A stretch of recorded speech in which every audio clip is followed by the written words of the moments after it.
Hi, I'm Evie. My mom got pregnant many years after she married my dad, and they were both overjoyed to have a daughter.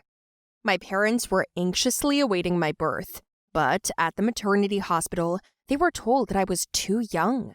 The doctors even suggested that I was a midget. Mom and Dad were worried, of course. They were afraid I wouldn't grow up to be a normal child. And in the maternity hospital, they told them that it would be better to give me to an orphanage. Mom then gave them such a scandal. She said she didn't care what I was, as long as I was healthy. All my childhood, I was under medical supervision, and every time at the appointments, my parents were told that I was behind in height and weight. For example, when I was 8 years old, I looked 5. My father even reproached my mother once, like I was not his daughter, since his family is all tall and stately.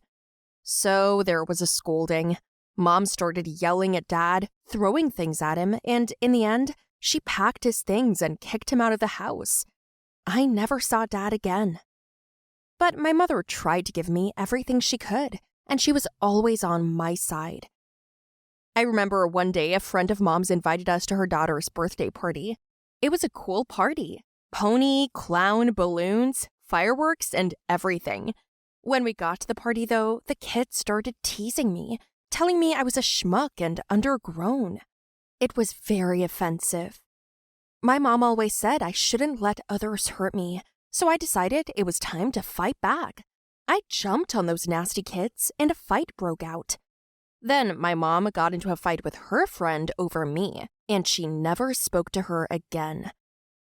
Evie, you did good, and I'm proud of you. Those kids are just rude little orcs. I'm sorry I made you fight with Mrs. Schmidt. It's okay, honey. I don't need friends who can't even teach their kids manners. You're very beautiful, and it's not about height or weight. You're beautiful at heart. My mother always tried to cheer me up, but I understood that she saw me that way because I was her daughter. The school wasn't easy for me either, but at least I made friends.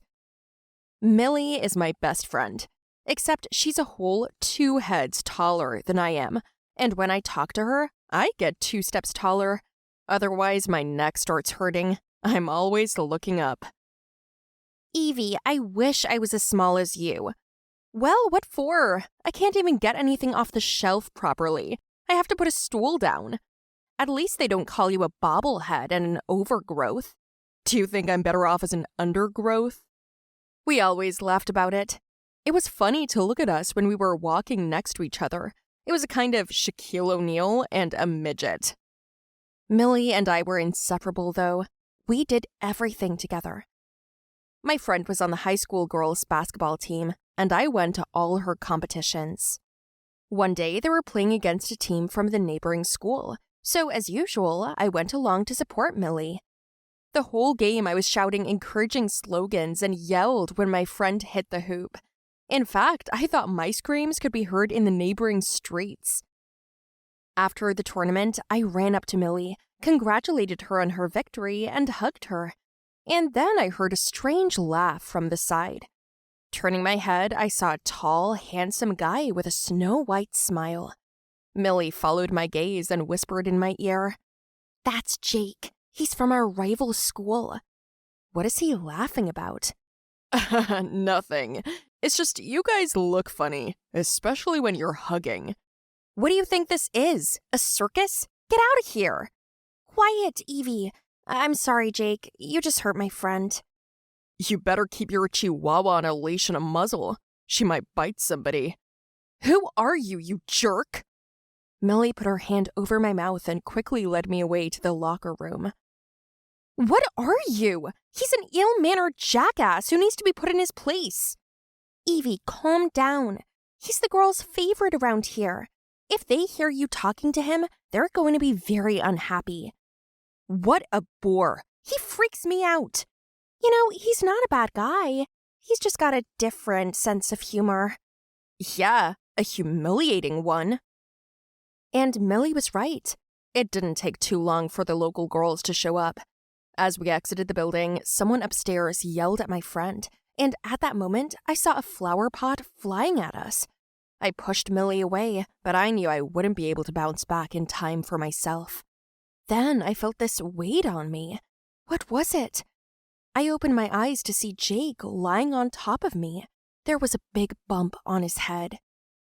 Millie called for an ambulance, and the girls ran up to us and started screaming that this was all our fault, and if we'd been nice, that this wouldn't have happened. The paramedics came eventually and took Jake to the hospital. Millie and I went home. All night, I wondered, why would Jake do that? Why would he risk himself for some unknown girl, who, moreover, he'd had a fight with a short time before? I decided that I needed to visit him in the hospital. He did save me, or at least my head. I didn't tell my friend about my decision. I was still ashamed of my behavior. I hadn't been very polite, after all, and that guy was a little too cocky. In the morning, I went to the hospital.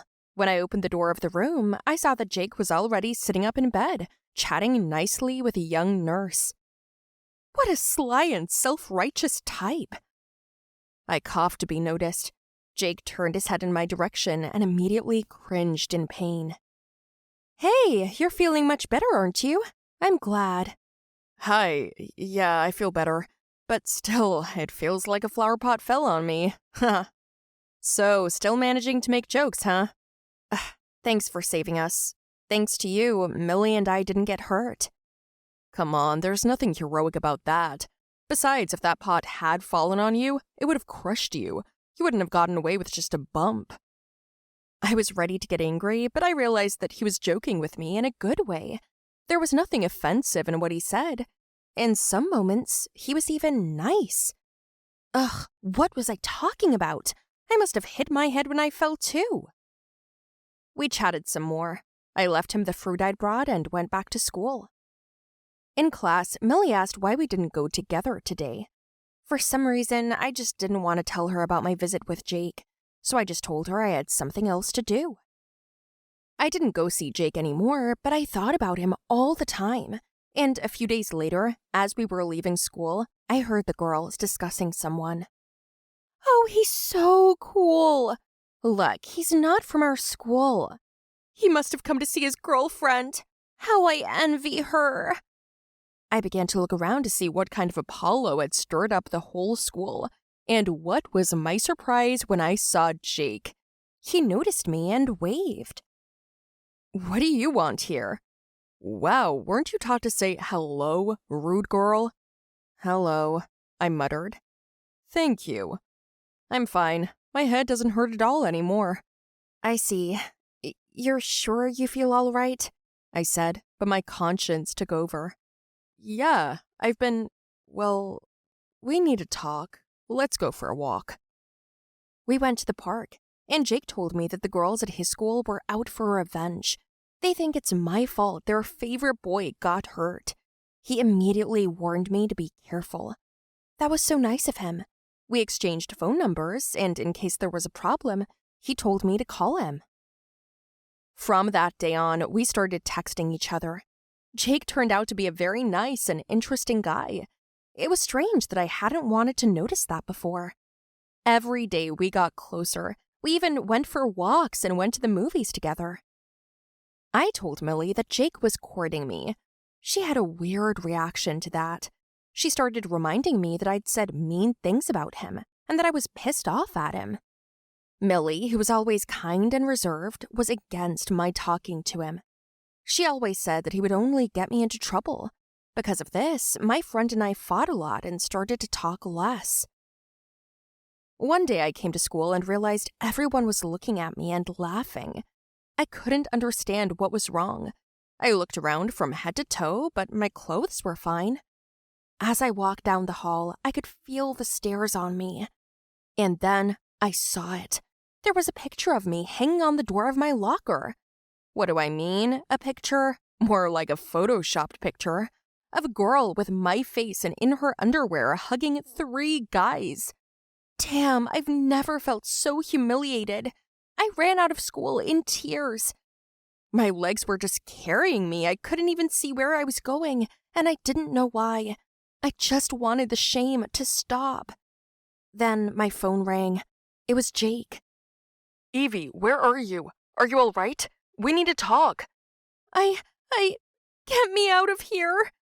Now, I'll be there right now, just wait. I sat down on a bench, covered my face with my hands, and waited. But what could Jake do for me? I didn't know. Probably nothing. Just having him around might help. Jake was quick. I told him everything, told him it wasn't me in the picture. It was good that he believed me. His face grew darker and darker as I explained the details to him. He threw on his hoodie and walked me home and told me not to worry about a thing. Promised me he'd figure it out. The next morning I went to school as usual, but those people still laughed at me. And Jake promised to help me solve everything. Another chatterbox and a liar. I walked into the classroom, sat down at my desk, and hid my face in my hands. Then there was a strange crunching sound, and I heard familiar voices. I know you did it because of me. You like me so much that you set up your best friend. I don't know what you're talking about. I realized that the conversation could be heard from the speakers, and the speakers were in the radio room. That's a pity. I thought I'd met someone who would do anything for me. So I was lied to, and it wasn't you. So you liked that picture? It was professionally done. Aren't you worried about your friend? She won't be lost. Everything's always forgiven by her. Because she's so little and everyone thinks she's so cute. Well, you're as tall as a model. Lucky. And we're the right height for each other. I think so too. Besides, I've liked you for a long time. I took this picture to stop Evie from getting all clingy with you. Evie, did you hear that? That's who wanted to hurt you. Oh, The sound was interrupted. I ran to the radio room. I saw Millie on the stairs, went up to her, and slapped her across the face. Why? You're my best friend. Best friend? Ugh, don't be ridiculous. I liked Jake, and you just took him away. He was the one who started wooing me. If I'd known you liked him, I wouldn't have even looked at him. So give him up. No, not now. Not because of you. You're not worth me sacrificing my happiness. Millie blushed with anger and ran downstairs. I was so hurt by her betrayal that she was the kind of person who would undo years of friendship. I noticed Jake walking toward me. I rushed over to him and hugged him, crying bitterly. Shh. I'm sorry I had to tell you the truth like this, but otherwise you would never have believed me. I will always protect you. You're my little angel with a steel character. I love you so much for that, and I won't let anyone hurt you, not even your best friend.